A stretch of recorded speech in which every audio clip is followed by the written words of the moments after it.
When he saw the crowds, he went up on the mountain, and after he sat down, his disciples came to him.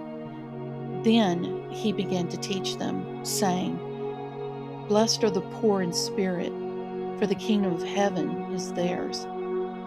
Blessed are those who mourn, for they will be comforted. Blessed are the humble, for they will inherit the earth.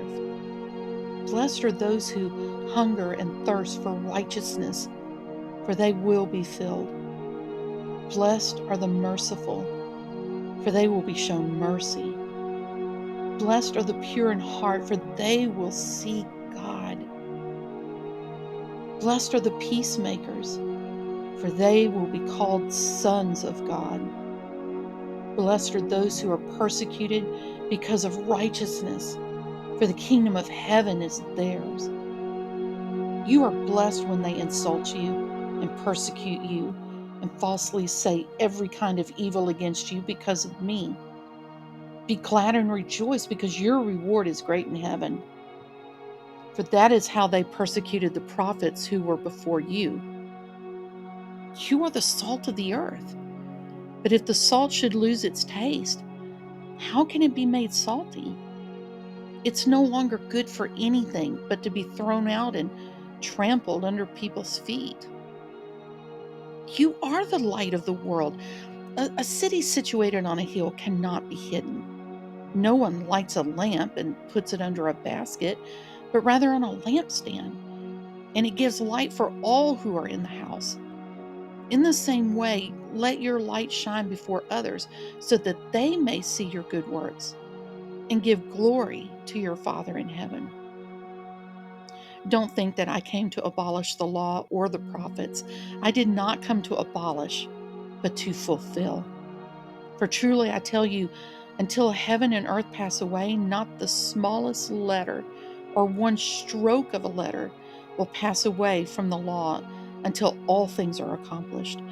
Therefore, whoever breaks one of the least of these commands and teaches others to do the same will be called least in the kingdom of heaven.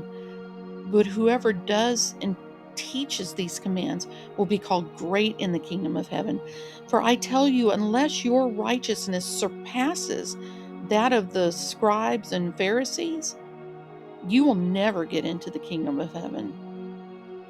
You have heard that it was said to our ancestors, "Do not murder, and whoever murders will be subject to judgment." But I tell you, everyone who is angry with his brother or sister will be subject to judgment. Whoever insults his brother or sister will be subject to the court. Whoever says, "You fool," will be subject to hellfire.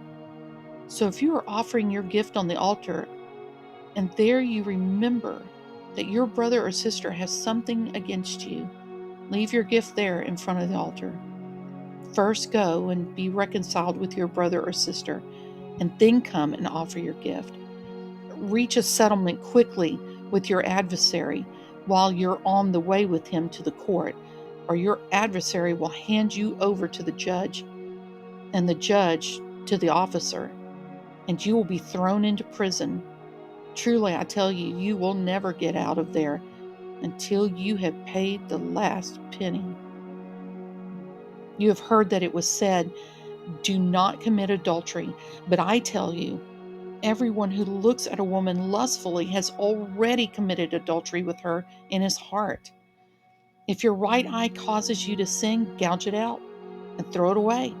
For it is better that you lose one of the parts of your body than for your whole body to be thrown into hell. And if your right hand causes you to sin, cut it off and throw it away. For it is better that you lose one of the parts of your body than for your whole body to go into hell. It was also said, "Whoever divorces his wife must give her a written notice of divorce." But I tell you, everyone who divorces his wife, except in a case of sexual immorality, causes her to commit adultery. And whoever marries a divorced woman commits adultery. Again, you have heard that it was said to our ancestors, "You must not break your oath, but you must keep your oaths to the Lord."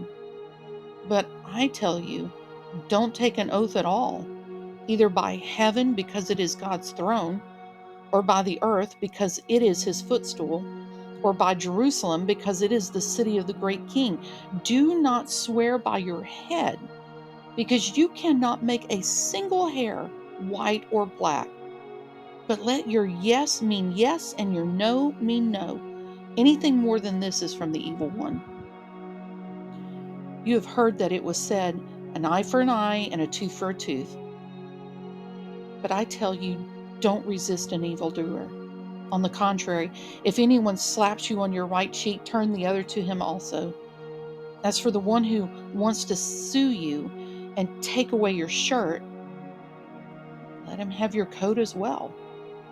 And if anyone forces you to go 1 mile, go with him 2. Give to the one who asks you, and don't turn away from the one who wants to borrow from you. You have heard that it was said, love your neighbor and hate your enemy. But I tell you, love your enemies and pray for those who persecute you, so that you may be children of your Father in heaven. For he causes his sun to rise on the evil and the good, and sends rain on the righteous and the unrighteous. For if you love those who love you, what reward will you have? Don't even the tax collectors do the same? And if you greet only your brothers and sisters, what are you doing out of the ordinary? Don't even the Gentiles do the same? Be perfect, therefore, as your heavenly Father is perfect.